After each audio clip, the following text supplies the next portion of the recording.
Somewhere beneath the surface of this mesa, there is a space that should not exist. That is not speculation. It is what the instruments are showing. This is Season 7 of The Secret of Skinwalker Ranch, and this investigation begins with a single, unexplained reading from a ground-penetrating radar scan. A hollow chamber, deep inside rock, that geologists expected to be solid all the way through. The shape of it is what caught the team's attention first. Too regular, too consistent. Not the kind of formation erosion typically leaves behind. For as long as researchers have studied this land, the mesa has stood apart from the rest of the property. Watched carefully, but rarely investigated directly. Old field notes mention strange compass behavior near its base. Ranch hands have spoken for years about animals that refuse to go near it. None of it was ever tied to anything solid, until this scan. Now, for the first time, investigators have a fixed location, a physical target, and a genuine mystery buried inside the rock itself. What they find next will determine whether decades of unexplained behavior on this ranch finally have an origin point, or whether this discovery raises even more questions than it answers. The scan had been part of a routine seasonal survey, the kind the team runs every year to track shifts in the property's terrain. Nothing about that morning suggested anything unusual. Then the radar returned its reading, and the technician operating the equipment paused.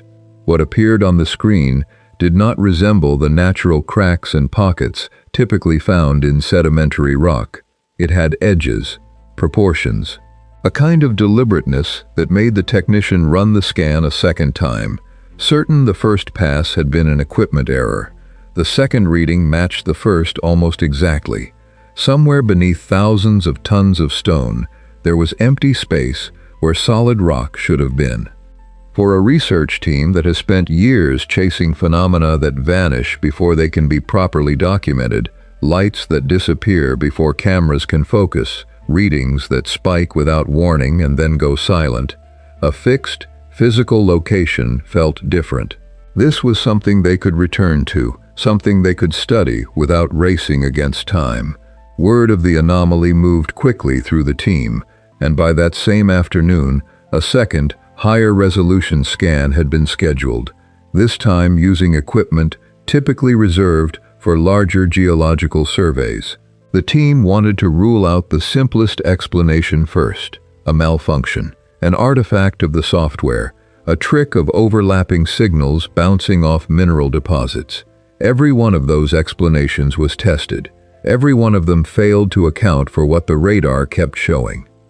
The mesa itself has always occupied a peculiar place in the ranch's history.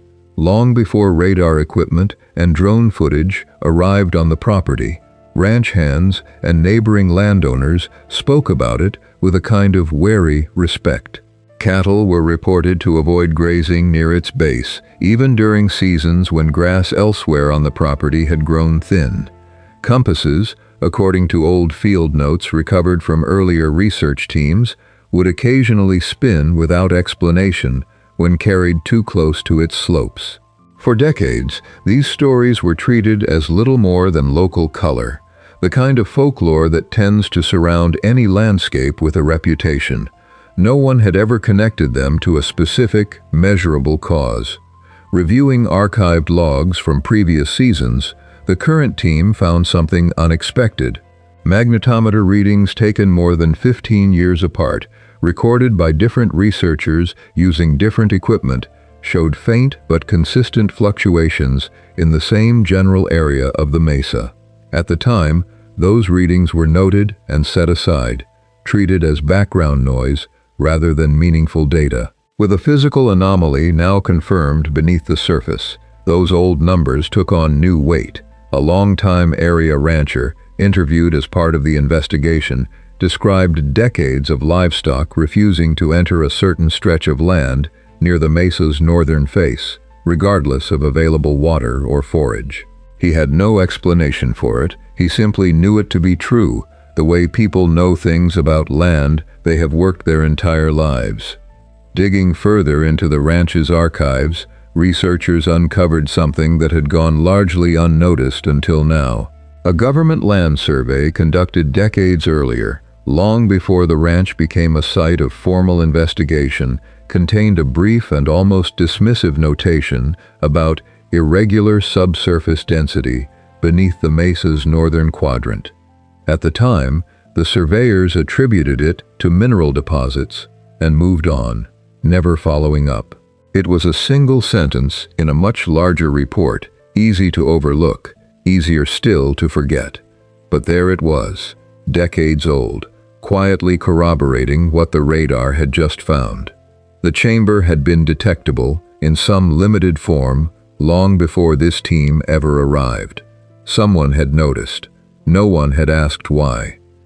With historical patterns lining up against the new radar data, the investigation shifted from curiosity to formal inquiry. The team brought in a borehole camera small enough to be lowered through a narrow test drilling, along with thermal imaging equipment capable of detecting subtle temperature variance within solid rock. What they found complicated the picture rather than simplifying it. The interior of the cavity registered a temperature differential inconsistent with the surrounding stone, several degrees cooler in some areas, warmer in others, with no obvious airflow or water source to account for the variance. Beneath that thermal anomaly was something else entirely, a faint, rhythmic electromagnetic pulse, repeating at consistent intervals, originating from somewhere within the void itself. A geophysicist, consulting on the investigation, was careful to temper expectations. Rhythmic energy signatures inside rock formations are not unheard of, she explained, and can sometimes be attributed to mineral composition, groundwater movement, or electrical interference from nearby equipment. But she also acknowledged that the consistency of the pulse, its regularity across repeated testing, was unusual enough to warrant closer examination. It was not, in her words, something to dismiss outright. To rule out interference from the team's own equipment, every device on site was powered down, one at a time, while a separate, isolated sensor continued to monitor the chamber. The pulse continued, unaffected, indifferent to anything the team switched on or off. Whatever was generating it had nothing to do with them. As additional specialists reviewed the growing body of data, disagreement began to surface, and that disagreement became part of the story in its own right. A geologist examining the radar imaging suggested the cavity could be a lava tube or a naturally hollowed mineral pocket, a formation seen elsewhere in volcanic terrain across the American West, though rarely this far from known volcanic activity. An engineer studying the same imaging reached a different conclusion. The interior surfaces, he noted, appeared unusually smooth and consistent in their curvature, more so than typical erosion patterns would produce. He stopped short of suggesting the cavity had been shaped by human hands, but he did raise a quieter, more unsettling question. If not water and not lava, then what process could account for walls that regular? Two credible experts, reviewing identical data, arrived at conclusions separated by thousands of years and entirely different physical processes. Neither could fully dismiss the other's interpretation. A third voice entered the conversation shortly after, an archaeologist familiar with regional formations, brought in specifically to weigh in on the wall surfaces. She was hesitant to align fully with either colleague. The grooves, she noted, bore some resemblance to tool-assisted shaping seen in isolated formations elsewhere in the world, but nothing in the archaeological record placed any known culture in this specific location with the means to carve anything at that depth. Her conclusion was less an answer than an addition to the list of open questions. That tension became the reason the team decided a physical descent into the cavity was necessary. Radar and thermal imaging could only tell them so much. Direct observation, however limited, would tell them more.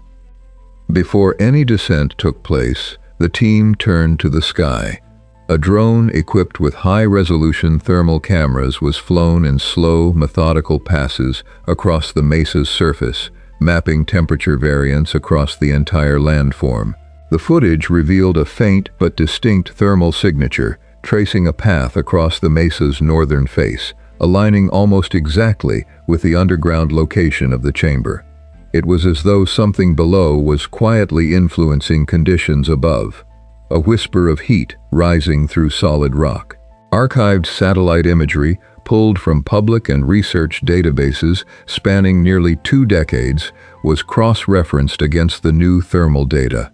In several of the older images, a faint and easily dismissed discoloration appeared in almost the same location, something previous analysts had attributed to shadow or seasonal vegetation change. Viewed now, with new context, it looked like something else entirely.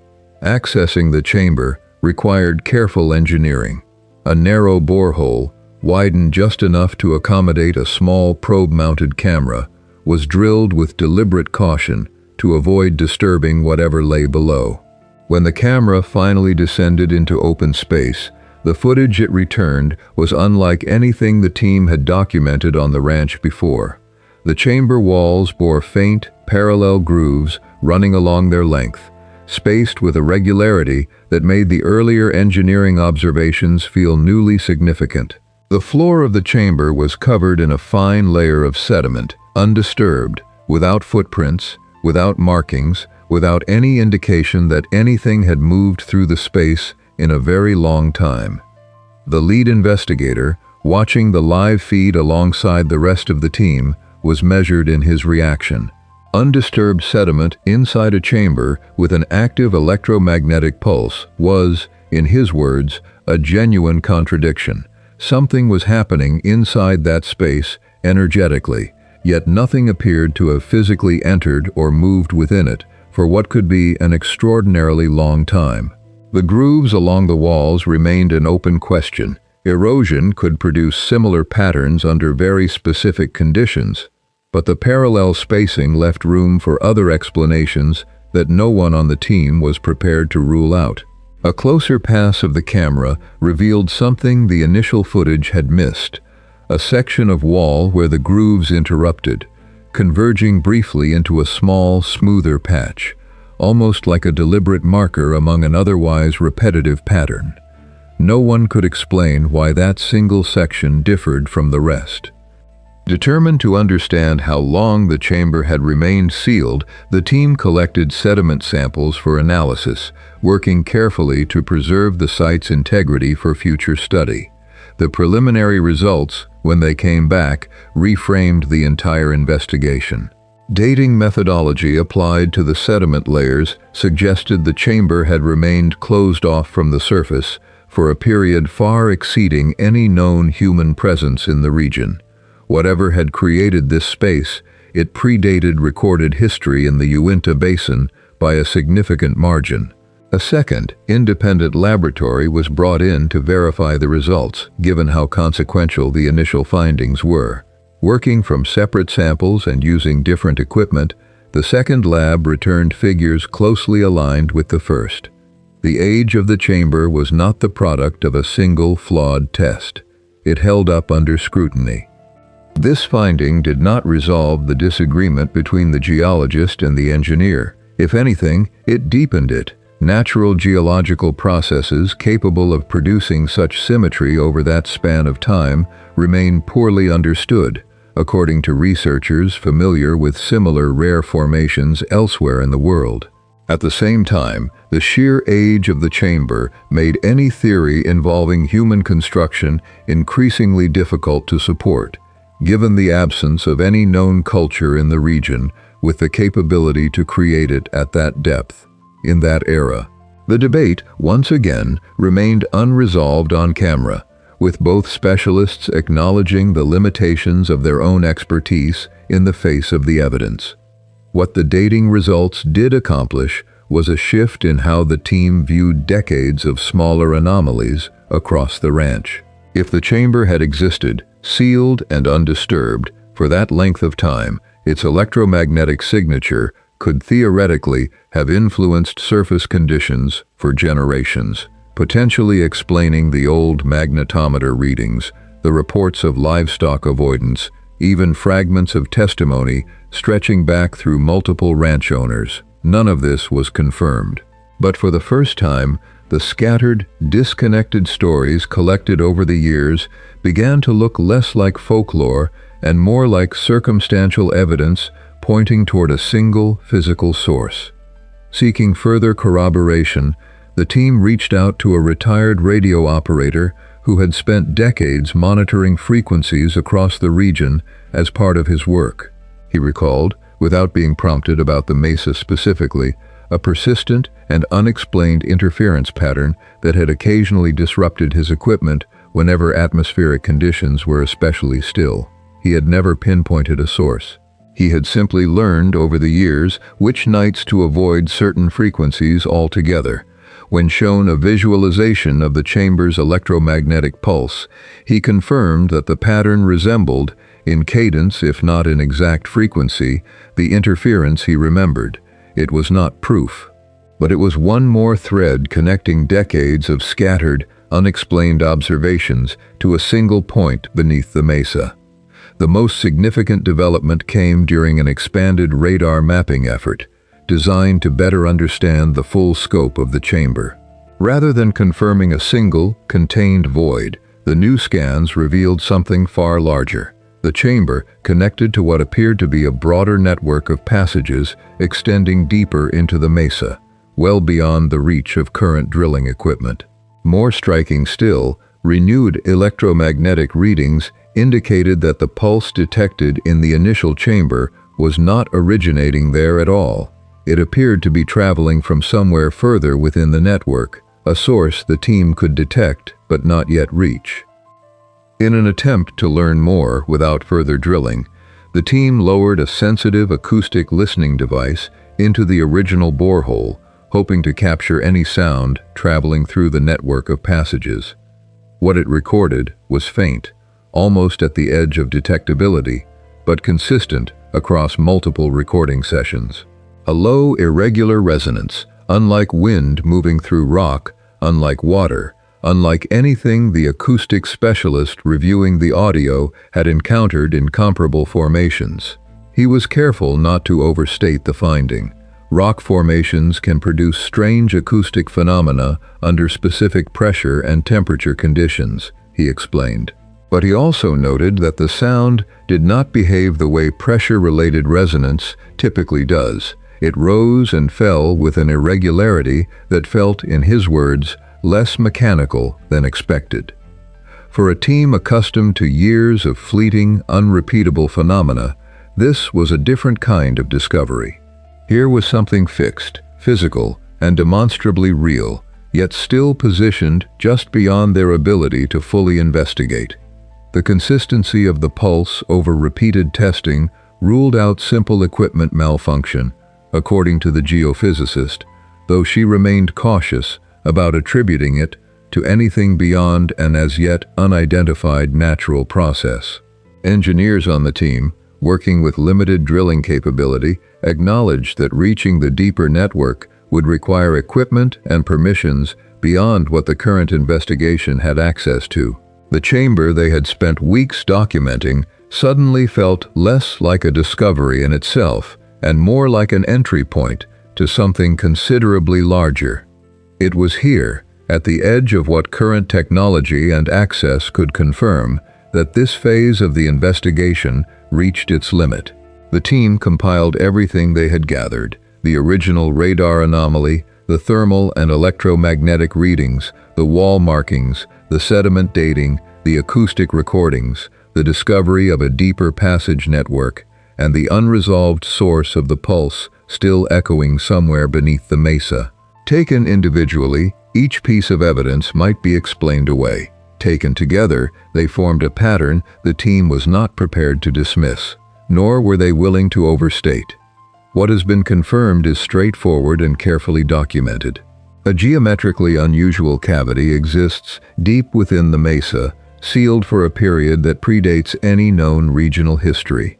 It contains faint, but measurable electromagnetic activity, connects to a larger, unexplored network of passages, and shows physical characteristics that two credible experts continue to interpret in very different ways. Sound, however faint, appears to move somewhere within that network. What remains unconfirmed is just as important. Nobody on this investigation is prepared to say what created the chamber, what generates the pulse, what produces the resonance moving through the deeper passages, or what lies at the source of it all.